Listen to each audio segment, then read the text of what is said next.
Good afternoon, everyone. Welcome to our webinar. My name is David Farrell, and I'm the Graduate Director of the School of Politics and International Relations. And I'll be taking us through the next hour in our discussions with you about the master's programs.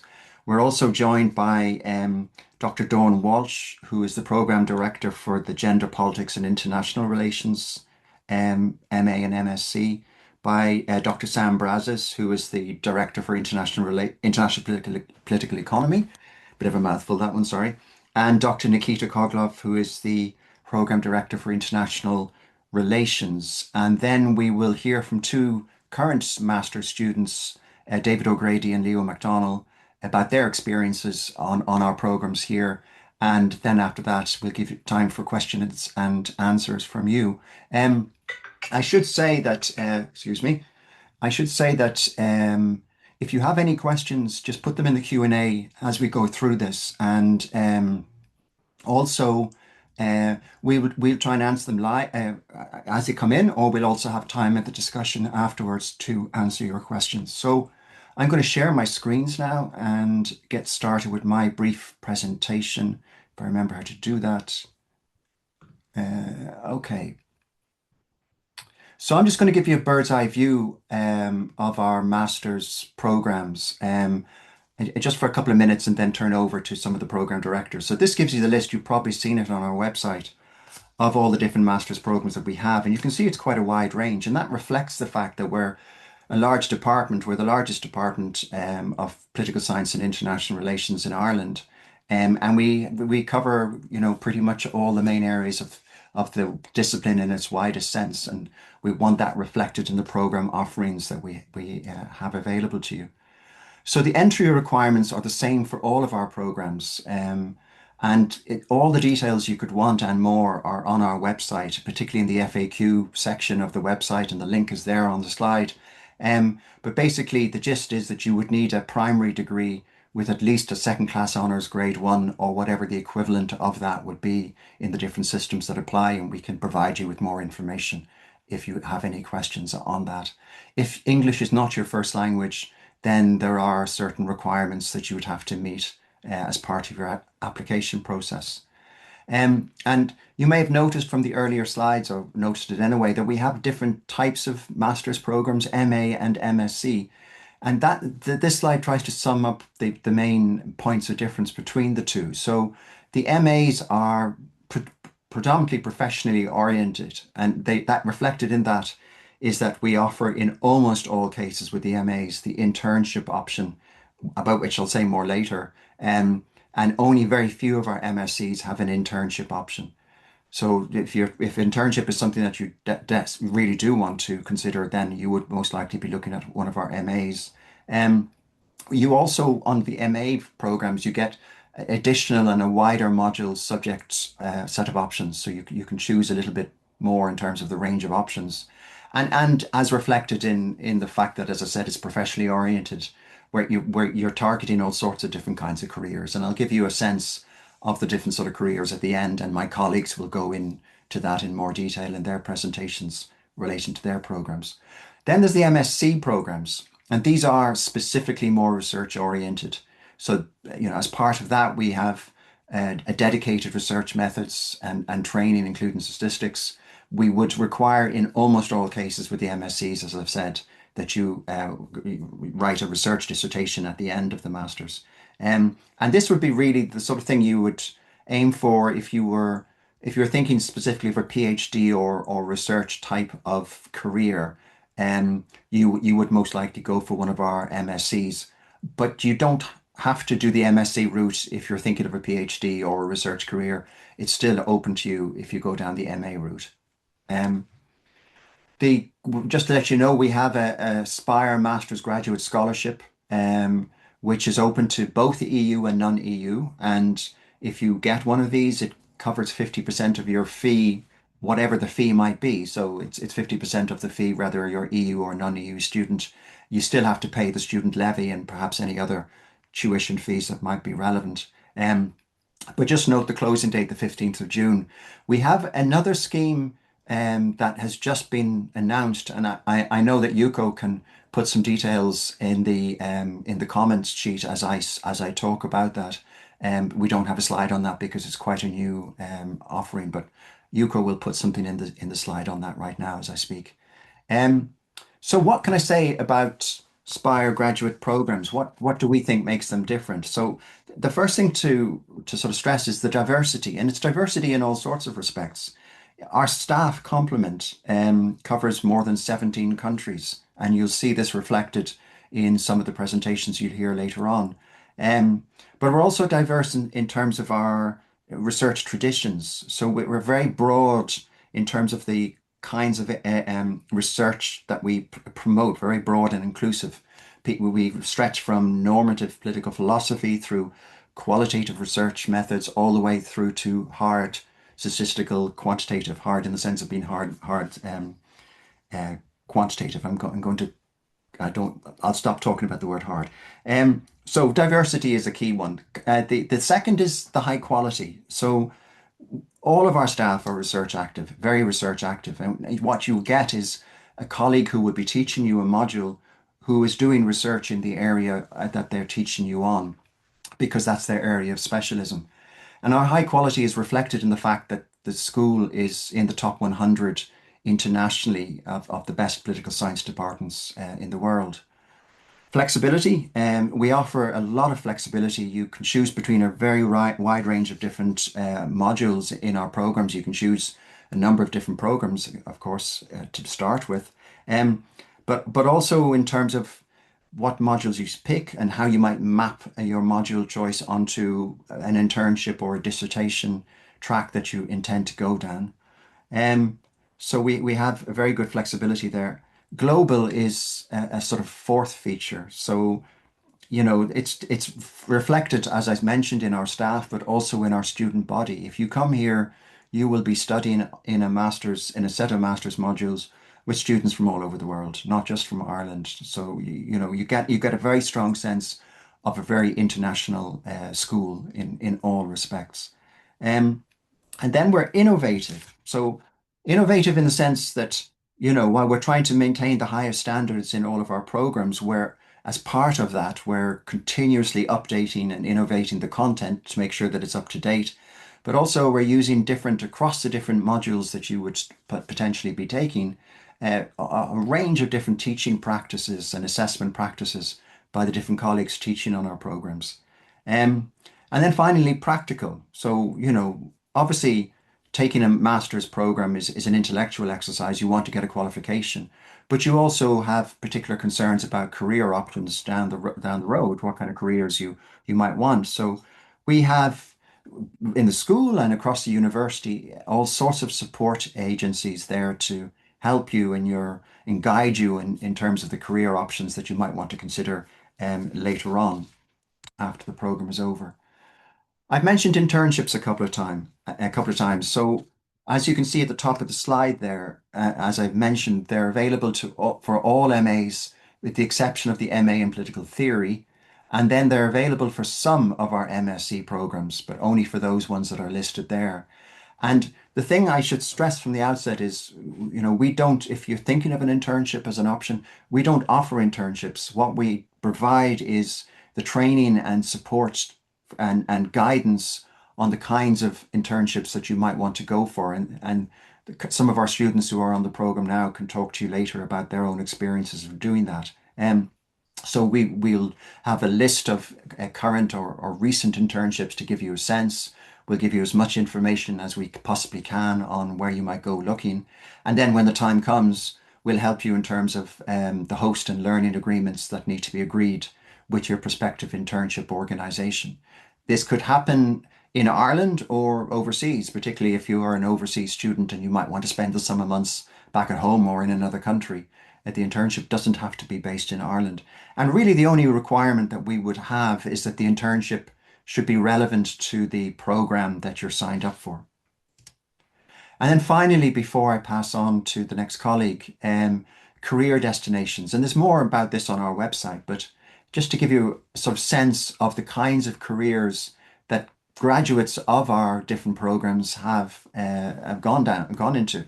They range from working in different kind of international organizations in diplomacy, working in the public sector or civil service in some way or another, working in non-government organizations, private sector jobs, and working in various different kinds of areas of the private sector part of the economy. Journalism, we've got quite a few journalists who at different stages came through our programs, and academia. Uh, People who actually take a master's on your way to the potential of a PhD program afterwards. So, and there's more to say. And as I said, my colleagues to varying degrees will say a bit more about careers as we go through this. But I'm going to now pass on to my colleague, Dawn Walsh.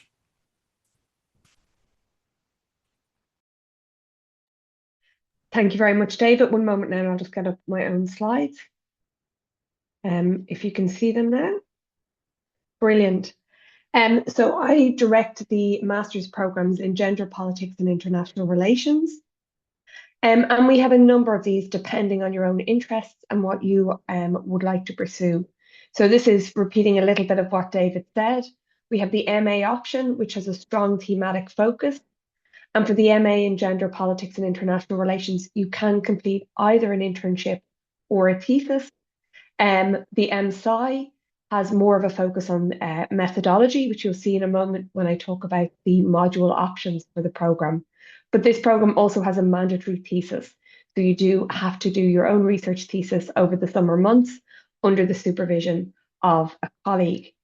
Both of our master's programs, the MA and MSci in Gender Politics and International Relations, are offered on both a full and part-time basis. And this is the aim here is to ensure access for those who have other responsibilities to balance, maybe in terms of caring or employment. And just building on a couple of the principles David spoke of in terms of our programs generally and how they apply into the Gender Politics and International Relations Masters. One of the things I'd say that really stands out in terms of diversity in this program is that the different colleagues who teach the different modules have different ways of understanding and approaching the study of gender. And so this is really a program for people who are happy to have their own values and their own current mindset challenged. So if that's not you, then maybe this isn't the program. So we have scholars who take maybe a more traditional view, scholars who take a very critical view, other colleagues who are doing normative political philosophy. So you do need to be open to thinking about this from different perspectives.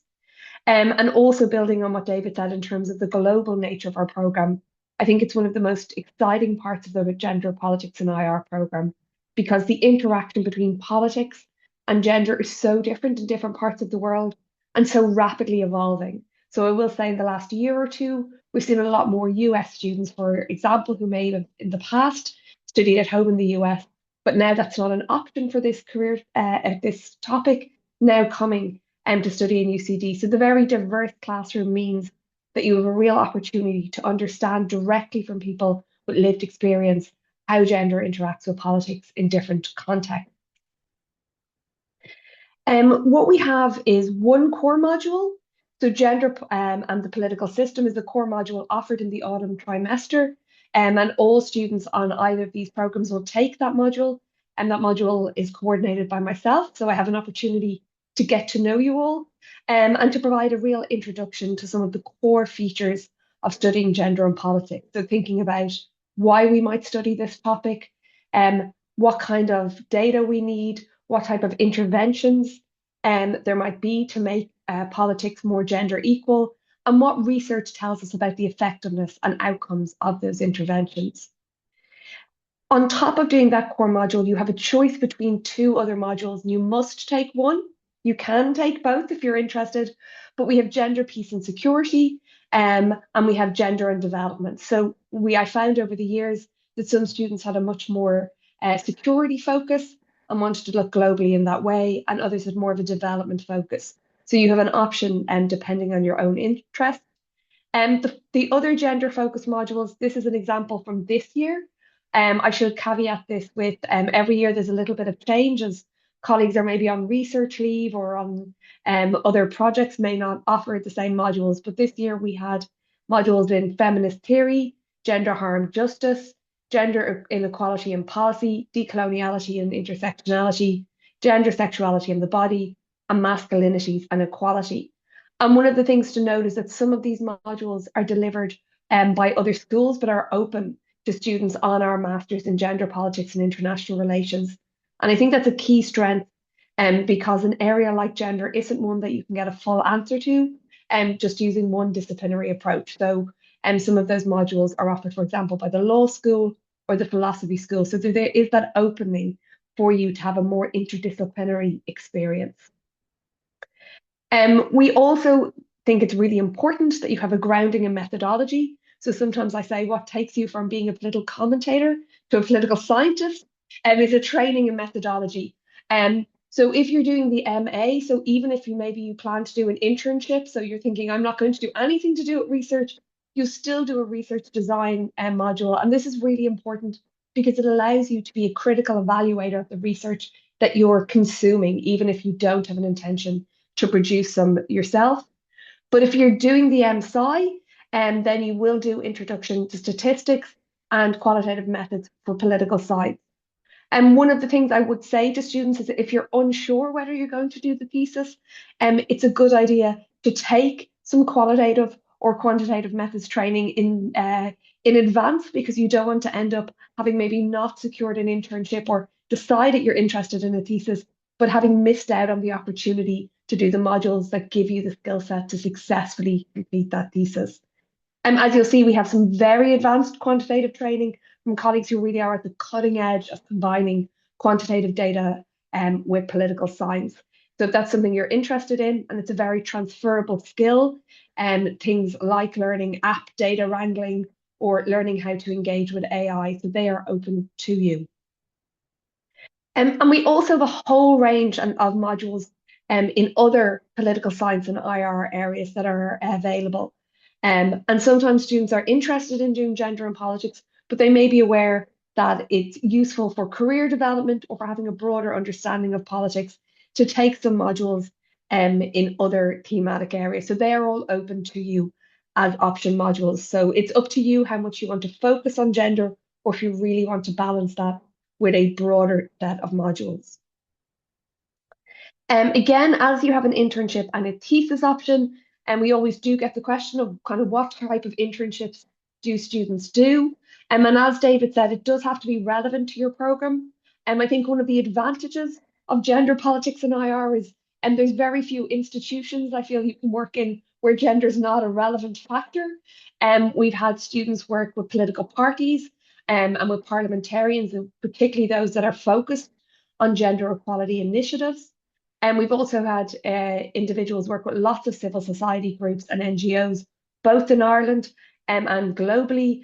And I've had students do internships with civil servants. And one of the things I will say about internships is I think many students take them on the hope of getting your foot in the door somewhere and potentially it being your first step in your career. And one of the experiences that we have on my program in particular, I would say, is that many of the interns may not immediately get a position with their intern host, often because, for example, small civil society groups or NGOs are very limited in funding. But what I have seen frequently is somebody does well in their internship, and maybe 6 months or 18 months later, where the NGO they're working with has gotten a grant, and they pick up the phone and say, we know you're good, we know you're aligned with our values. Would you be interested in applying for this? So I definitely do see career development through that internship program. And the other option is, of course, provide a thesis or the requirement if you're doing the MSci. And again, one of the questions I think students often have is like, what kind of things would I write my thesis about? And so here are just a couple of examples.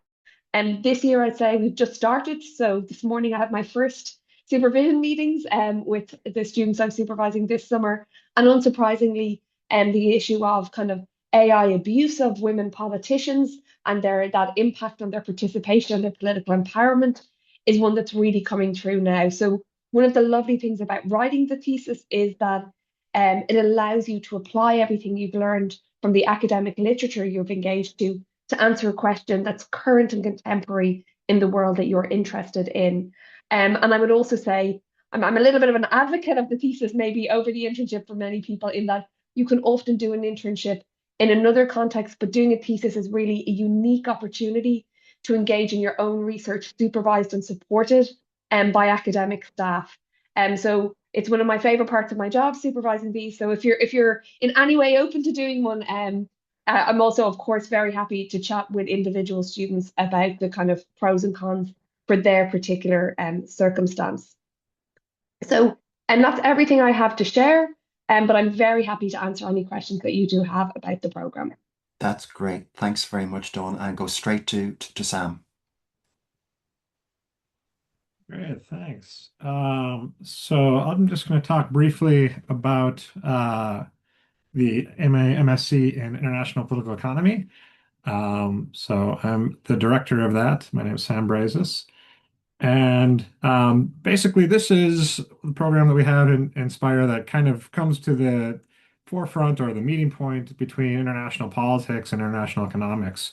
So this field and this program is really about studying the politics of things like international trade, international finance systems, money, globalization, deglobalization, the impact of how emerging economies engage in global politics and consequences of economic underdevelopment, things like trade wars. This used to be a relatively technical, still interesting, but technical field. But it's certainly come to the fore in recent years, as we've seen in the United States with Donald Trump, really bringing issues of trade and the politics of trade back into the public consciousness.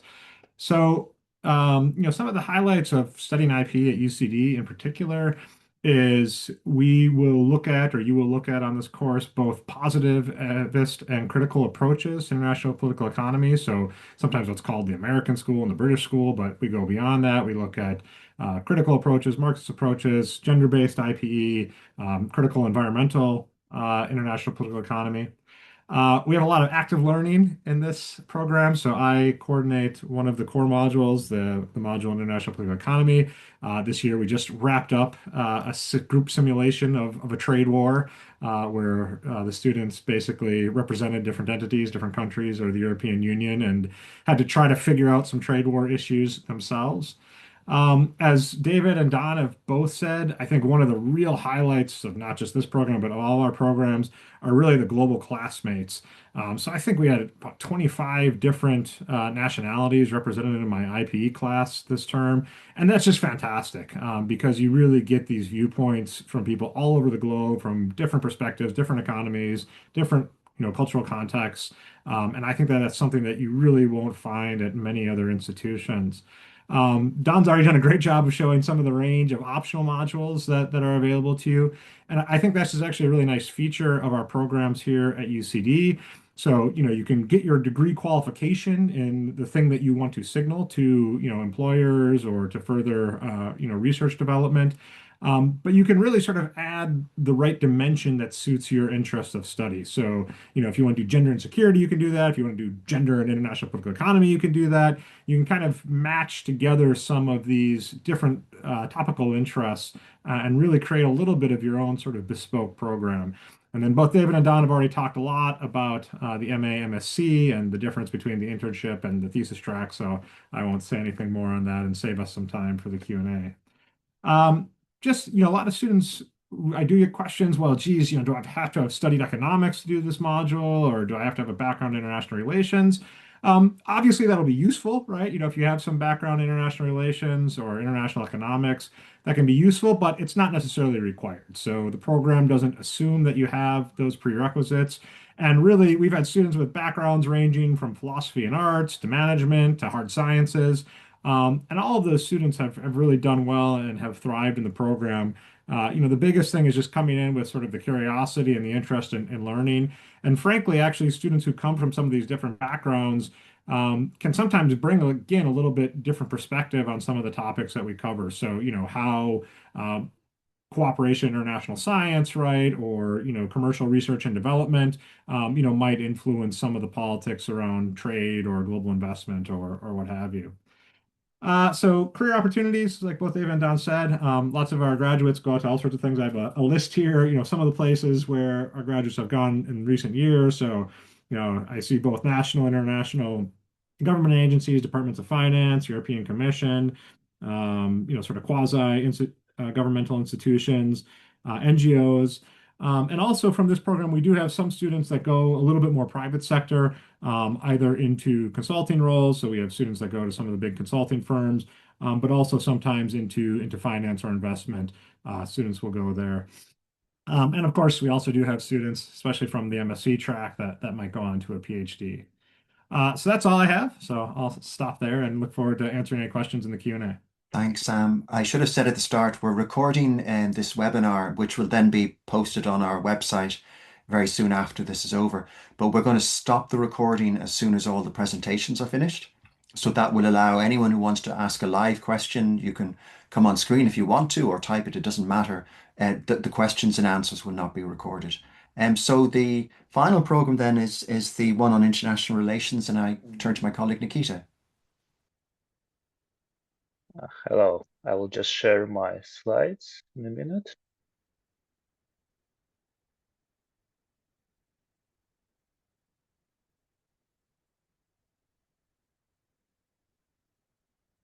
Hello, everyone. My name is Nikita Khokhlov, and I'm a director of the program International Relations. We both have the Master of Arts and Master of Sciences. And in general, the program is focusing on the international relations. And this study, this field of studies focuses on the causes and consequences of different very trendy and relevant phenomena in the world, such as trade, war, security, migration, terrorism. So, and as a part of the program, you will both study the theories of international relations, a very wide range of theoretical approaches how to understand the world and how the states operate in this world, and also the application of these approaches. And here we also offer the training in skills, both in research design, qualitative and quantitative analysis, that will help you to apply and make sense with these theories and methodologies to analyze the events. And also we have a wide range of different specializations, different modules that we offer. As a part of the program, we overall have 90 credits. 6 of them go to the modules. And for the Master of Arts, we have the dissertation or internship. And for the Master of Science, we have the dissertation option, which is also 30 credits.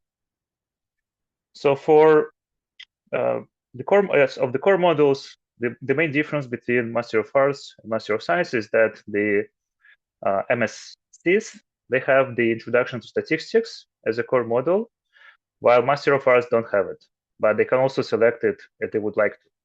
So in this sense, there's some flexibility between two parts of the program. In addition to the core modules for Master of Arts include theories of international relations, research design, international security, and also the students can select one of the 2 modules, either international political economy or politics of trade and investment. And then we have a very wide range of optional modules that come both from our school and also outside of our school. For example, the popular modules at the Master of Arts programs include politics of human rights, the politics of European governance, or comparative European politics. At the same time, for Master of Sciences, we have more focus on the methods as well. But also this is balanced, so the core modules include IR modules for Master of Sciences, for example, international security, but also the methods, qualitative research methods and introduction to statistics. So overall, the program is very large. So this is the largest program, master's program in our school. So we have 42 students in the current year. And we have a very wide range of really great scholars working in our schools, scholars and teachers. We have both experience in international organizations and also with the academic experiences. So in this sense, you not only learn the theories, but you also learn the skills that will help you to apply these theories to the real world challenges, and also the again, as in other programs, we have very wide difference in terms of the backgrounds, national backgrounds, ethnic backgrounds, gender backgrounds of our students. So in this sense, it also like allows us to teach like in the class more, not only like in the top-down manner, but also like from engagement of all of our students. So in this sense, we are flexible. We offer different kind of like learning techniques and assessments. So now like many professors integrate like kind of group-based assignments, different like interactive like activities. So in this sense, like it's very interesting. And it's in terms of the possible career destinations. So I would say that a lot of students, they got employed in government agencies and different kind of international organizations, also like in national diplomatic services. We also have some students who find deployment in international private sector, non-government organizations, and also like we have people working in research and academia. In terms of the specific organizations, so our alumni represent like World Trade Organization, United Nations. We also have like students, ex-students working in the like government agencies such as Department of Foreign Affairs, also the Parliament, like in different countries, not only in Ireland. We have someone who, for example, is employed in the Netherlands, like in India, in Colombia, so in different countries around the world. In terms of the private sector, we have like alumni working in the like consultancy firms like KPMG, Ernst & Young, and so on. And then in terms of the NGOs, this is just some examples like the Open Community, League of Women Voters in US, or Council for Strategic and Defense Research in India. And the roles that our graduates take, they're different. So both like something like government researcher, where they can apply the knowledge of skills, like analytical skills, to the study of like pressing issues. Also advisors, like to diplomats, political advisors, public affairs consultants, but we have a very wide range of these like opportunities for our graduates, and we have some specific like support to those who would like to find the internship. So I would encourage to use this opportunity during your studies.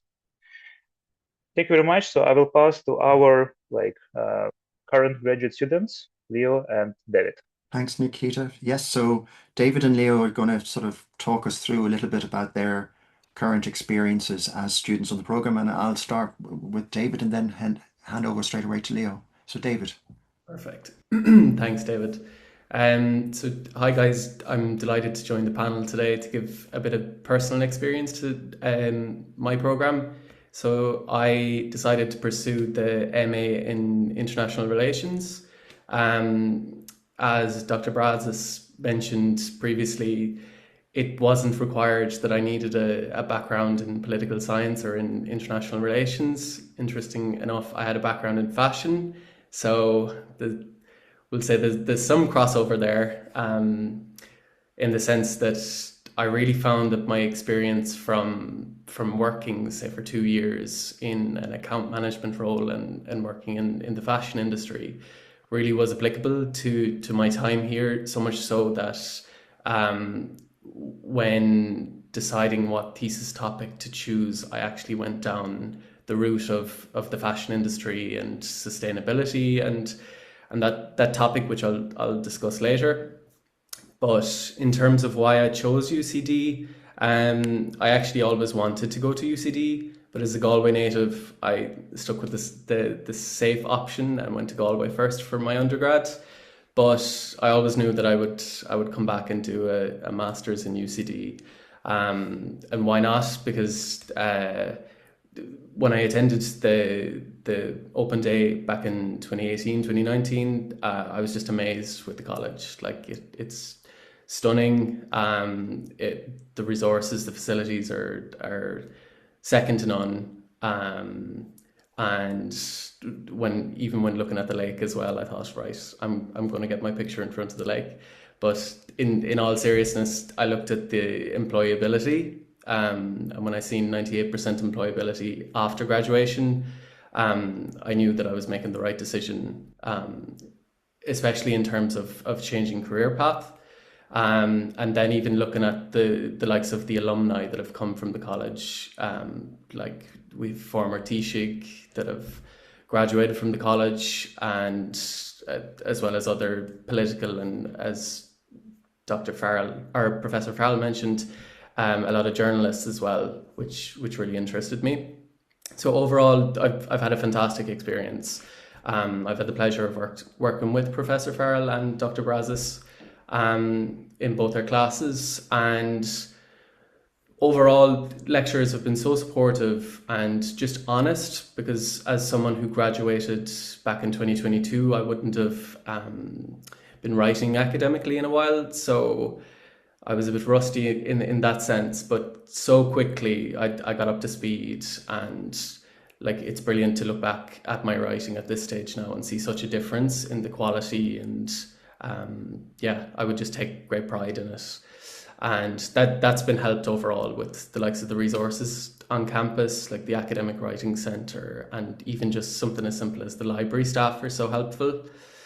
And as Dr. Walsh mentioned, the research design module, which was pivotal in improving my overall academic writing, and which is a requirement for completing the thesis. So that really did help shape my overall thesis proposal when coming to the end of my program. But ultimately, I chose to pursue the internship option, because I never ruled out either option, because at the start I wasn't fully sure in what direction I wanted to go. But in my circumstance, the internship is the option that best suited me. So in terms of then securing my internship, I'm fortunate enough to be starting with the Institute of European Affairs next week, actually. But I found the overall process fantastic, even in terms of it being the requirement of the student to find the internship and to take full control of it. I actually thought that was a benefit, because you can ultimately be as creative as you want to be in the direction that you want to go, and the type of internship, obviously fulfilling the necessary criteria. But in terms of my own case, I reached out to a former politician, and that would be my biggest piece of advice for a prospective internship pursuer, is to be really creative in the sense of reaching out to, like, LinkedIn is your greatest asset to reach out to people like this. Surprisingly, people are so responsive in the sense that they will give you advice, and initially that's what I was looking for, was advice in a direction to go. And the said politician advised me to firstly get involved with the Institute of European Affairs, which, for anyone that's not familiar, they will play a huge role in Ireland's EU presidency in the coming months. But they facilitate events, which my first event was a security-based event, which would be one of my academic interests. And from there, then I joined their Young Professional Network, which I would also highly recommend to anyone who's Dublin-based or prospective students when they attend the college to join, even in the sense to talk to other students and to help figure out your journey, both professionally and academically. But yeah, overall, my experience with the college has been fantastic, and very proud to say that I'll soon be a graduate of UCD. Thank you, David, and thank you very much. Leo. Yeah, I suppose I'll keep things really brief as well. My experience was all like David's. I came into this class as I do the European politics and policy is my course. I came into it as a non-politics student. I had done English and history in Trinity College as my undergrad, so a very different, similar in some ways, but not down the same line at all. And yet I found it very understandable. I found myself very able to keep up with it. I found that having an interest in these things, even where they're not where your prior experience might lie, really helps because this is there's a lot of reading to do, there's a lot of thinking to do in these classes, and being interested in the topics at hand is probably the most important thing. The offer of being able to do an internship, or the option, I suppose, instead of a thesis, was particularly interesting because I had already done a thesis and I in my undergrad, and I feel that people who may have already done a thesis, or maybe even just felt like they've written too many long essays in their academic careers before now, and feel like they want something different as a way of testing their skills and testing what they've learned, might find it very interesting. Um, and so yeah, so I found it to be very important, and having to go and find it and work out how you uh, get it yourself is an important part of the process, I suppose. It really does help you get a sense of a sense of what the ways around that particular career that you're looking at are, because you get a sense of what the hiring situation is like. You get a sense of what people within that space are looking for in a candidate, and in a a recent graduate perhaps. So it really does help you to sort of respect the path you're walking down even more pointedly. In my case, I ironically, much like David, I also reached out to former politicians. I did what I think everybody does, which is just send out 100 applications online to everywhere they can think of. And I suppose what I would say in terms of advice would be that while this is a good thing to do, it's always good to cast your net very wide. Um, that it's it takes a lot of consistent effort to lock something like this down, particularly in an internship space where it's in some cases these, if you're applying for the big places, the UN, the EU, the Commission, anything like that, they're flooded constantly with hundreds and hundreds and hundreds of applications. So you are battling the odds in a way if you're just going down the central line of applications to try and get a place like that. And what I found very useful was that when I was lucky enough to even get interviews or sit downs with people, a lot of the time they wouldn't be able to directly help. They would not have a space open for me.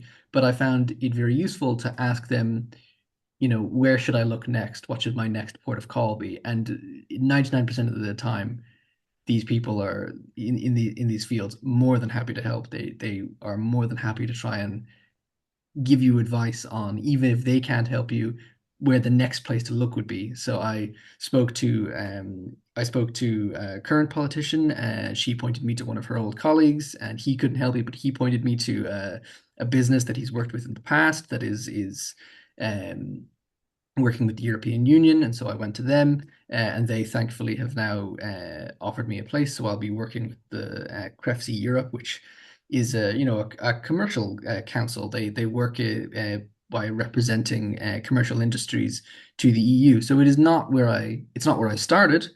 It's not what I started looking for, but by walking down the path of these suggestions by people I was talking to, I found a place that works for me and works for the college. So I found that to be very important. And it took a while. It wasn't immediate. I sort of got right down to the end there.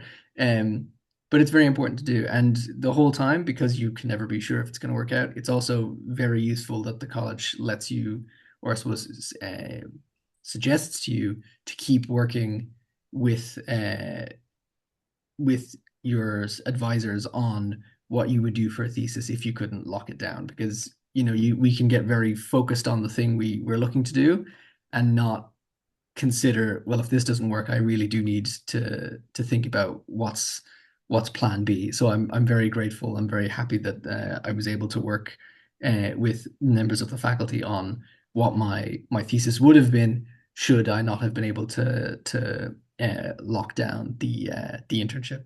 So yeah, I think it's an excellent course. It's definitely really useful if you're looking to get a step into the working world in any of these fields, and I would really recommend it. Yeah. That's great. Thank you, Leo. Thanks, Leo and David. And really interesting to hear the kind of work you guys had to go through to, and very inventively by the looks of it, to secure your internships. That was certainly interesting for me to hear, if no one else. Okay, so we've stopped the recording. And that means if anyone wants to, there's an opportunity in the next couple of minutes to raise your hand if you'd like, and ask any question you might want of us. A couple of you have been